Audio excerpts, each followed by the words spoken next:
Jésus-Christ n'est pas un prophète. Qu'est-il? Mes signes, mes lettres. Mes lettres au prophète, mes signes au Messie. Bref, c'est du français. Parlons correctement. Qu'est-ce qu'un prophète? Des paroliers? Des écrivains.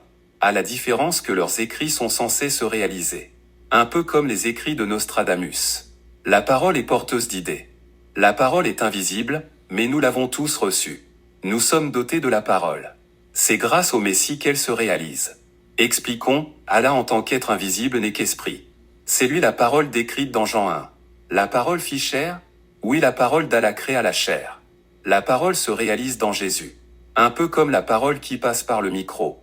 Le micro c'est Michael, mais ce n'est là qu'un signe. Allah est la parole car il n'a d'apparence que l'esprit. La parole est visible dans l'écriture, retransmise. Et c'est justement ce que signifie Christ. Christ en bon français signifie écriture écrite. C'est dans ce sens que le Christ en tant qu'écriture écrite est visible. Alors que Allah en tant que parole reste imaginaire. Et vous êtes les actes d'Allah. Son œuvre. Ce n'est pas ce qu'est Christ.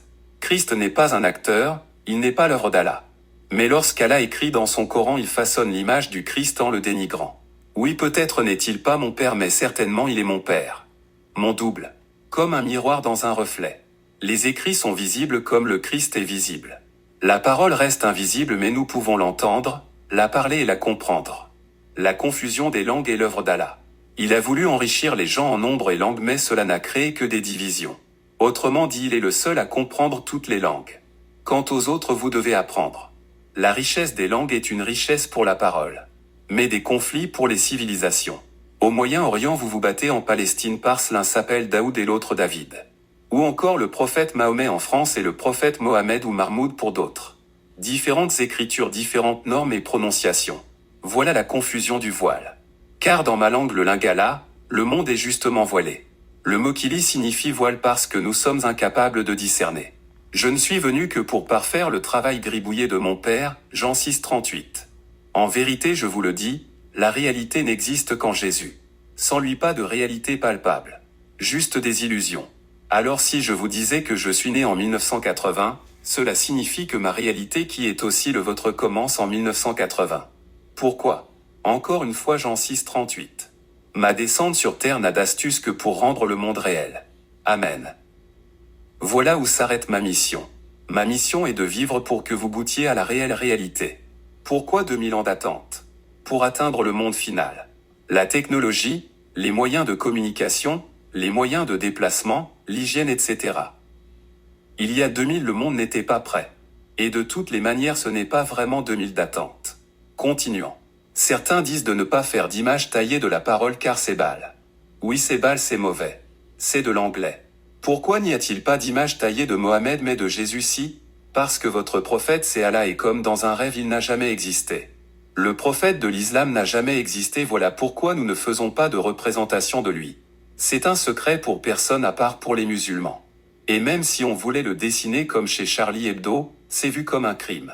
Donc mettez-vous en tête que pour l'histoire votre prophète était Allah. Maintenant pourquoi les écrits de certains prophètes ne se réalisent pas? C'est parce que nous avons choisi de suivre les prophéties que nous voulons suivre. La voie à entreprendre. Les idées et idéaux qui sont bons pour nous, les humains. Maintenant qu'est-ce qu'est le Messie concrètement? Nous avons déjà touché le sujet. Il est plus facile d'expliquer le Messie dans le monde actuel. Car nous avons depuis longtemps déjà atteint le but ultime, son retour dans le dernier monde. Là où la représentation du Messie est plus facile. Descriptible. Nos anciens ne pouvaient comprendre car il manquait l'évolution, les robots et la technologie. Le Messie, pour le redéfinir de manière abrégée ou d'une manière robotique, c'est la caméra du monde qui nous offre notre vision. À partir de là il est nos sens. Sans lui nous ne savons rien de ce qui est lié aux sens. Tout n'est qu'écriture et illusion mentale. Par exemple, sans l'arrivée du Messie vous ne saviez pas c'est quoi la douleur. Vous pouviez l'imaginer mais pas la ressentir. Pareil pour la jouissance et les goûts des aliments. Bref, à tout ce qui rattache aux sens et émotions. C'est pourquoi dans la Bible il est écrit que Jésus fut crucifié, donc tué. Pour que chacun expérimente réellement la mort. Et surtout ce chacun c'est pour Allah. Jusqu'à présent Allah n'est que le producteur du film. Il est libre au Messie d'être son réalisateur. D'où le parchemin je suis venu parfaire, parachever. Et ce que je fais par moyen d'écriture sur les réseaux c'est de corriger les erreurs de mon père ou sinon ne donner que mon avis sur un projet. Hélas, ça ne marche pas toujours comme je le voudrais car vous êtes la risée de mon père. J'ai beau vous éclairer en vous parlant, mais ça finira comme Jonas une fois arrivé à destination, à Ninive. Père, pourquoi m'as-tu envoyé ici? Pour te montrer que je suis les cieux et toi la terre. Le message des récits sont comme les messages des films. C'est qu'il y a un personnage principal et son récit. Un héros, souvent un zéro parfois. Bon comme mauvais. Autour de moi, des décors. Des décors qui me servent de compagnie. Je suis seul, je suis unique. C'est ma vision qui vous rend réel ou non. Je ne connais que ceux que j'ai à connaître car Allah me les a mis sur mon chemin. La vie en ce sens est réjouissante quand ça fonctionne pour moi. Car en réalité je ne suis qu'un Adam seul dans sa Ève. L'unique Iblis. I bless you Seigneur. Voilà la signification du nom Iblis en franco-anglais. I bless you Seigneur. Personne n'associe Iblis à un messager. Mais les messagers sont censés être des anges, non? Élu comme déchu, je détiens la vérité, ma parole Allah. Et ma parole vous montre le tout par film ou dessin. Voilà ce qu'est le Messie, mes films et mes dessins et pour d'autres mon écriture, Sourate 19 Marie. Excuse-moi pour les mots que je t'ai causés. La douleur de l'enfantement et mes paroles en l'air. Le Messie fait ce que bon lui semble. Il y a deux types de prophètes, ceux qui narrent les prophéties à l'image des narrateurs de BD. Et ceux qui sont acteurs-actrices de leur histoire. C'est pourquoi je vous ai dit chez les Mormons d'être votre propre auteur et d'écrire que les histoires et fantaisies que lui, Allah, vous marmonne. Ainsi vous aurez l'impression d'être comme l'hémicycle, votre propre juge. Dans chaque récit il y a un but en commun. Comme dans chaque loi il y a une éthique. La meilleure politique c'est de ranger nos idéaux par rang. Comme au jour d'aujourd'hui on parle beaucoup de changement climatique. Pourquoi dans ce cas les partis verts et écologiques ne prennent pas les devants de la scène? Au contraste c'est toujours des guerres raciales et faciales qui remontent. Bref, dans l'ensemble le monde illustre Allah comme le narrateur du conte et le Messie comme le personnage biblique manquant. Mais dans la réalité de tout, Allah est l'illusionniste, le perroquiste, le marionnettiste et le manipulateur. C'est lui qui contrôle tout et qui a gain de tout. Dans la vie d'Allah, s'il n'y a pas de Messie, il n'y a pas un semblant de vrai. Car c'est le Messie qui garde Allah active et réciproquement c'est Allah qui garde le Messie dans ce monde. Les deux êtres Allah et le Christ sont complémentaires. Comme le yin et le yang. Le troisième être que j'appelle la bibliothèque, Bible en abrégé, retient tout ce que Allah et moi faisons ici-bas. Afin de vous sauvegarder Allah, vous et moi. Tout est sauvegardé dans la grande bibliothèque céleste. Et c'est mon choix de ne retenir ou de vouloir retenir que ce que je veux.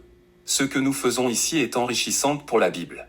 Imaginez-moi comme tôt à la fin du monde retourner voir ma Bible céleste dans ma chambre de la mentie, et contempler toutes les histoires, chamailles que j'ai pu avoir avec Allah. Ça me fera un soulagement de dire que tout ce qui est bien finit bien. Et si j'ai besoin de me réveiller encore et me plonger dans l'un de ces films, je choisirai sûrement un isekai japonais. Le texte aborde la nature de Jésus-Christ et met en lumière sa relation complexe avec Allah, le considérant comme plus que juste un prophète. Selon l'auteur, Jésus incarne la parole d'Allah, une entité invisible qui se matérialise à travers lui. L'écriture et l'expression de la parole sont également explorées, soulignant que Jésus représente une forme tangible de cette parole, contrairement à Allah, qui demeure invisible. Le Christ est lié à l'écriture et à la réalisation des prophéties d'Allah, agissant en tant que médiateur entre le spirituel et le concret.